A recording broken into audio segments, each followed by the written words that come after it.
আসলে বোতল কাণ্ডটা যে ঘটিয়েছে তিনি আমাদের 19 ব্যাচেরই ছিল। আমিও নিজেও 19 ব্যাচের। এখন ওই ছেলেটা আমার বলতে গেলে ব্যক্তিগতভাবে আমার ফ্রেন্ড হয়, অনেক ভালোই সম্পর্ক তার সাথে। সে কালকে আমার মতো একই ড্রেস এবং একই ক্যাপ পরেছিল।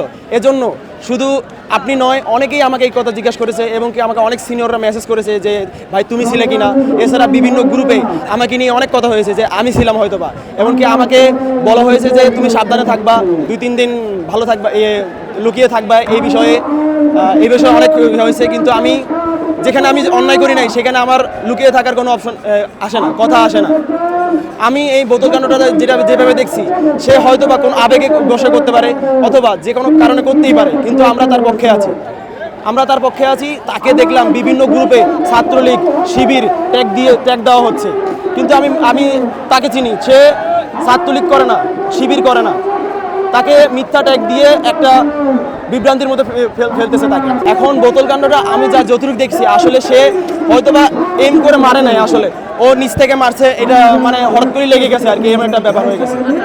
হয়তোবা আবেগের ছলে মারতে পারে, কারণ হচ্ছে যে তাকে দেখেই বোঝা যাচ্ছে সে অতটা মেচুর না। আসলে আমি যা মনে করি, যেটা বললাম যে সে আবেগের বশে করতে পারে অথবা ভুলবশত করতেই পারে, কিন্তু এটাকে এত বড় করে দেখার কিছু নেই।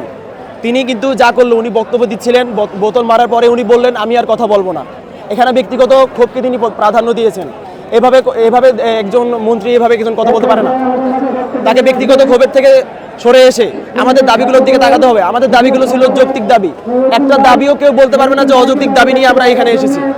তো এটা একটা অতর্কিতভাবে ভুলবশত হতেই পারে, এটাকে এত বড় করে দেখার কিছু নাই। এই ছেলেটাকে শিবির ট্যাগ দিয়ে, ছাত্রলীগ ট্যাগ দিয়ে যেভাবে হয়রানি করা হচ্ছে, এটা বন্ধ করতে হবে। আমরা সবাই, শুধু 19 ব্যাচ নয়, 18, 17, 16 সবাই আমরা তার পাশে আছি। হ্যাঁ, আমরা অবশ্যই ক্ষোভ প্রকাশ করছি, এটা আসলে মারাটা উচিত হয় নাই, যদিও ভুলে হয়ে গেছে। এখন তো আসলে কিছু করার নাই আমাদের। আমরা ভুল স্বীকার করতেছি, তবে এটার দায়ভার আমরা নিচ্ছি না। এখন এটা একটা মজার বিষয় হয়ে গেছে, অনেকে আমাকে মনে করতেছে, কারণ তার ড্রেস এবং তার যে ক্যাপটা পরেছিল সবগুলোই আমার সাথে মিল। শুধু আপনি নয়, আমাকে অনেক সিনিয়রে মেসেজ করছে, এটা আগেই বললাম যে অনেক সিনিয়র, এবং আমার অনেক ফ্রেন্ডরা মেসেজ করছে, অনেকে কল দিছে, রাতের 2টার সময় কল দিচ্ছে যে এটা আমি ছিলাম কিনা। কিন্তু আসলে আমি ছিলাম না, যদিও অনেকে বলছে, অনেকে বিশ্বাস করে নাই আমার কথা। ও প্রায় সেম আমার মতো দেখতেছিল, যে অ্যাঙ্গেল থেকে এটা ফুটেজটা নেওয়া হয়েছিল সেই অ্যাঙ্গেল থেকে ফুল আমার মতো দেখা যাচ্ছিল। এর জন্য অনেকে আমাকে মনে করতেছে। আমাদের পক্ষ থেকে ব্যবস্থা বলতে আমরা হচ্ছে যে তার পাশে আছি, এটাই আমরা জানিয়ে দিচ্ছি। তাকে শিবির ট্যাগ দেওয়া বা ছাত্রলীগ ট্যাগ দেওয়া বন্ধ করে তার পাশে থাকা উচিত।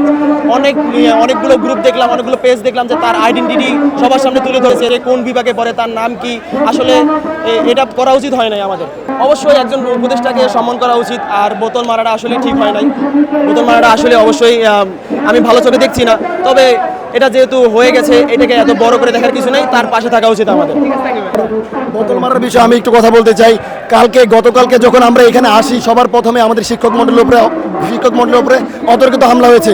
আমাদের ভাইদের রক্ত ঝরানো হয়েছে, আমাদের বোনদের রক্ত ঝরানো হয়েছে। তখন আমাদের উপদেষ্টা ভাইরা কোথায় ছিল? তখন তাদের সুশীল বক্তব্য কোথায় ছিল? তখন তারা আমাদের মিডিয়ার সামনে আসে নাই, কোনো ধরনের পোস্ট করে নাই। কিন্তু ভুলবশত আমাদের 19 ব্যাচের এক ভাই যখন বোতল ছুঁড়ে ফেলেছে, তখন তাকে নিয়ে কেন নানান ধরনের কথা বলা হয়েছে, তখন তাকে কেন বিভিন্ন ধরনের প্রশ্নতে আতর্কিত করা হয়েছে। তো আমরা এর প্রতিবাদ জানাই। আমরা মানছি অবশ্যই, সে যদি ভুলবশত এই কাজটা করে ফেলে, আমরা অবশ্যই এটা আমার দুর্বলতা স্বীকার করছি। কিন্তু এইটার জন্য আমাদের উপদেষ্টা ভাইরা, আমাদের সুশীল ভাইরা বর্তমানে যেসব কাজ করছে, তাদেরকে স্পষ্টভাবে জানাতে চাই। সবার প্রথমে আপনাদের সুশীল বক্তব্য কোথায় ছিল? প্রথমে আসে আপনারা আমাদের শিক্ষকদের উপর হাত তোলা হয়েছে, আমাদের শিক্ষকরা রক্তাক্ত হয়েছে, আমাদের শিক্ষকরা রাস্তার মধ্যে পড়েছিল। তখন আপনারা কেন আসেন নাই? একজন জগন্নাথ বিশ্ববিদ্যালয় ভিসিকে আপনারা বসিয়ে রেখেছিলেন, দীর্ঘ 4 ঘন্টা বসিয়ে রাখার পর আপনাদের কোনো সমাধান দেননি। তখন আপনারা কোথায় ছিলেন? যখন আমাদের বিশ্ববিদ্যালয়ের সম্মানীয় শিক্ষকরা এসেছিল, তখন আপনারা ছিলেন না।